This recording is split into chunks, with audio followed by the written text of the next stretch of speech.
When did we go? Tuesday. So Tuesday we went off to Sports Science to do some metabolic testing, just to get a good look into what's going on and what my body's actually doing. Also, I'm pressured. Okay, yeah, so today we're measuring how Mariella uses lactate and fat as fuels. Surprisingly, lactate is a fuel, not a waste product. And this test is essentially helping her determine which intensity she should be training at to improve the systems which use these fuels. So when she's racing, this will mean that she can ride harder, more efficiently, and in the triathlon setting, go faster. It basically started with us taking some body fat percentage measurements, so anthro, that sort of thing. What we were looking at was fat oxidation as well as a lactate accumulation test, essentially.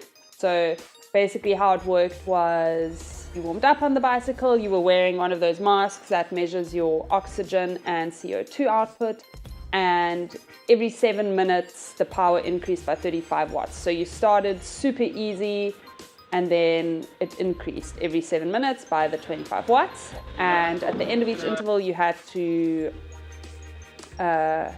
point at your RPE, so you weren't allowed to talk.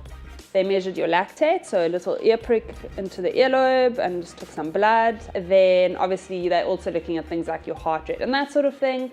And then towards the end of the whole test was around 45 minutes, I think, if I remember correctly.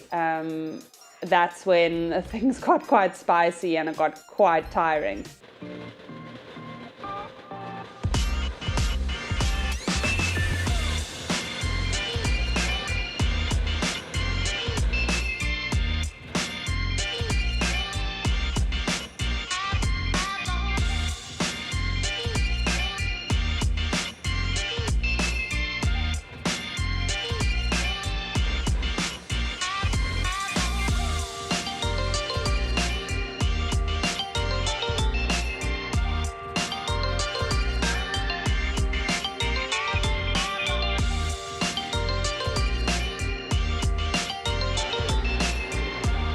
Just 30 seconds.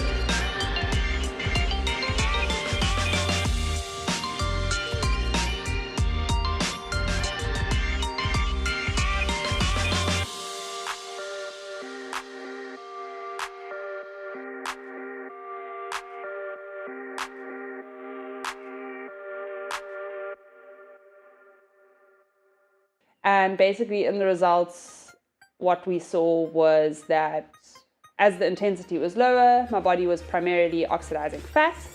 And then as the intensity increased, fat oxidation decreased, and you could see that my carbohydrate utilization increased substantially. So that was quite interesting. Apparently my fat oxidation is good, so that's good news. And then also looking at the lactate, you saw quite a strong ramp up as the intensity increased, which was also quite interesting. And obviously what you would expect to see as well. So yeah, some good information to go home with, to know also where we are and where we can improve on. And you generally try to do these tests every, I think they said every 6 months or so. So you can see how you've improved, how your body's responding to the training that you're doing. Are you training in the correct zones? That sort of thing. Obviously, there's a lot more science to it, but that's basically the crux of it.